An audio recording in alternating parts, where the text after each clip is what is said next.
പഠിപ്പിക്കാൻ പോയിട്ടുണ്ടോ? മിമിക്രി 2 പിന്നെ സ്കൂൾ യുവജനോത്സവത്തിൽ ഞാൻ 2 വിദ്യാർത്ഥികളെ പഠിപ്പിച്ചു. അവർ 2ഉം സ്കൂൾ പിന്നെ സംസ്ഥാന ജേതാക്കളും. ആരൊക്കെയാ അവര്? ഒന്ന് കുതിരട്ടം പപ്പു,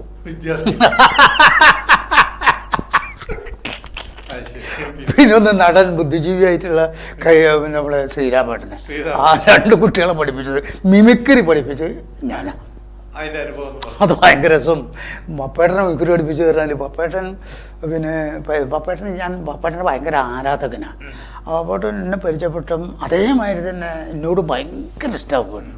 പപ്പേട്ടൻ ഒഴിവ് കിട്ടുമ്പോഴൊക്കെ എന്നെ വിളിച്ചുകൊണ്ട് പോകും. വീട്ടിൽ നിന്ന് കുറേ തമാശകൾ പറയിപ്പിക്കും. കുരയുടെ പപ്പേട്ടൻ്റെ ഒരു പ്രത്യേകത, പപ്പേട്ടൻ ചിരിക്കൂല മറ്റാളെ വർത്താനം കേട്ടാൽ. പപ്പേട്ടൻ ചിരിക്കൂല. പക്ഷേ ഞാൻ തൊള്ളർന്ന് അപ്പം ചിരിക്കും. ഭയങ്കര ഇഷ്ടമാണ്. അപ്പം എന്നോട് ഒരു ദിവസം പറഞ്ഞു, ഇങ്ങനെ എന്തെങ്കിലും പ്രോഗ്രാമൊക്കെ ഉണ്ടെങ്കിൽ ഇനിയും വിളിച്ചോണ്ട് പറഞ്ഞു. എന്നോട് ഞാൻ പറഞ്ഞു, ഞാൻ മിമിക്രി അല്ലേ ചെയ്യണേ. ആടെ ഞാൻ മിമിക്രി എൻ്റെ കൂടെ നടത്തിക്കോളാം, എനിക്കൊരു ഇഷ്ടമല്ല, ഞാൻ ഒഴിവുള്ളപ്പോഴൊക്കെ എൻ്റെ കൂടെ വരാറ്. അന്ന് ആരാ പപ്പേട്ടൻ, അതായത് പ്രേമനസീർ, സുകുമാരൻ, MG സോമൻ, ജയൻ, ഇവരതേ ഇതിൽ തുല്യതിൽ. കാരണം പപ്പേട്ടൻ ഇല്ലെങ്കിൽ പിന്നെ ടാക്സിക്കാരോ തിയേറ്ററോ എടുക്കാത്തൊരു കാലം, അത്രയും തിരക്ക്. ഒരു ദിവസം ഒരാൾക്കും പുറത്ത് കാണാൻ പറ്റാത്ത അവസരമുള്ള ആ വലിയ മനുഷ്യൻ എന്നോട് പറയാ, ഈ ദിവസം വിളിച്ചോട്ടിടാ, ഞാൻ എൻ്റെ കൂടെ വരാം.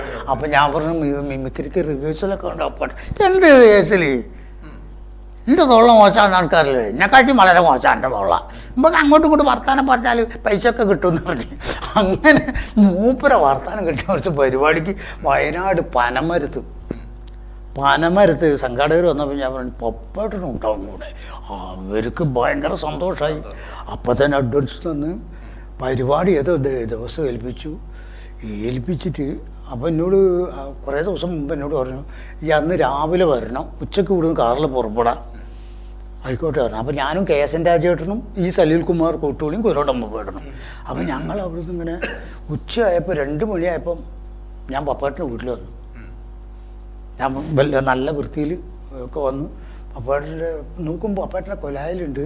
പപ്പേട്ടൻ്റെ മോള് ബിജു ഇപ്പോഴുള്ള നല്ല സൂപ്പർ മോല്ലേ, പിന്നെ ബിനു പപ്പേട്ടൻ, ഞാൻ ഒന്ന് ചെറുതാക്കാൻ. അപ്പോൾ ഞാൻ അവിടെ ചെന്നപ്പോൾ ഞാൻ ചോദിച്ചു, എന്തെങ്കിലും വന്നു ചോദിച്ചു മക്കൾ ചിരിച്ചുകൊണ്ട്. ഞാൻ പറഞ്ഞു, അച്ഛൻ എപ്പോഴാണ്, അച്ഛൻ വന്നില്ലേ? പോലും പറഞ്ഞു, അച്ഛൻ വന്നിട്ടില്ല. ഞാൻ അച്ഛൻ വന്നില്ല എന്ന്. അച്ഛനെവിടെയുള്ള? അച്ഛൻ തിരുവനന്തപുരത്ത് ഡബ്ബിങ്ങിലാണ്. അല്ല, അച്ഛനോട് പറഞ്ഞാൽ ഇന്ന് പനമരത്ത് പ്രോഗ്രാമിന് വരാമെന്ന് അച്ഛൻ ചോദിച്ചാൽ ഞാൻ പരിപാടി വെച്ച്. അച്ഛൻ ഇന്ന് രാവിലെ വിളിച്ച് പറഞ്ഞിട്ടില്ല പിന്നെ. അപ്പം ഓനോട് വെറുതെ ഓൻ്റെ തമാശക്കൊന്നും എന്നെ കിട്ടൂല.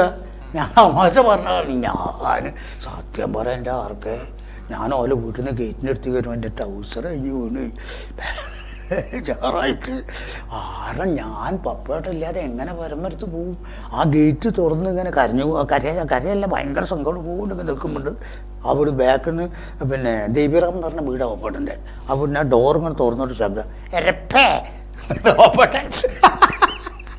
അങ്ങനെ പപ്പേട്ടനെ കൂട്ടി പോയി പിന്നെ പനമരത്ത് നോക്കുമ്പോഴത്തെ അവിടുത്തെ ജനം പപ്പേട്ടൻ ഉണ്ട് എന്ന് പറഞ്ഞോടുകൂടി പിന്നെ തിക്കി കയറി ടെൻറ്റിൻ്റെ ഉള്ളിൽ ആൾ ലാത്തി ചാർജും അതും ഇതും ടെൻറ്റൊക്കെ ജനം പൊളിച്ചു. അവരുള്ളിൽ കയറിയപ്പം അപ്പോൾ പപ്പേട്ടൻ അതുവരെ ഇതിൻ്റെ റിഹേഴ്സലൊന്നും നടത്തിയില്ല. അപ്പോൾ ഒരു സിഗ്നൽ മാൻ്റെ ഇൻ്റർവ്യൂ ഉണ്ട്. KSN രാജേട്ടനാണ് ഒരു ഇൻ്റർവ്യൂ ചെയ്യുന്ന ആൾ. സിഗ്നൽ മാനായിട്ട് ഒരു ഇൻ്റർവ്യൂ, ഞാനാണ് സിഗ്നൽ മാൻ. അപ്പോൾ അപ്പേട്ടൻ പറയുന്നത് ഞാനും നിൽക്കാം, രണ്ട് സിഗ്നൽ മാൻമാരായിക്കോട്ടെ പറഞ്ഞു.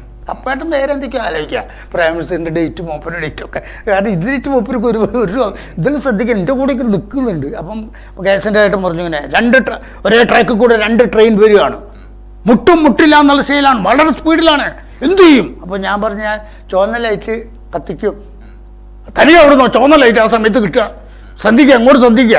അപ്പേട്ടതിലൊന്നും ശ്രദ്ധിക്കുന്നില്ല.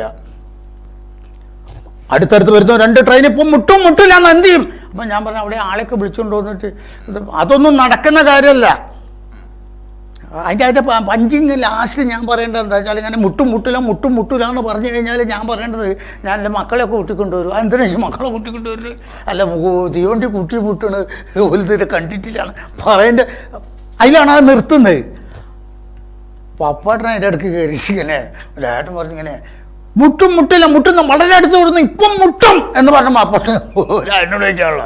അല്ല അനക്കിപ്പോൾ ഇത് മുട്ടയിട്ട് ഇപ്പം എന്താ പരിപാടി?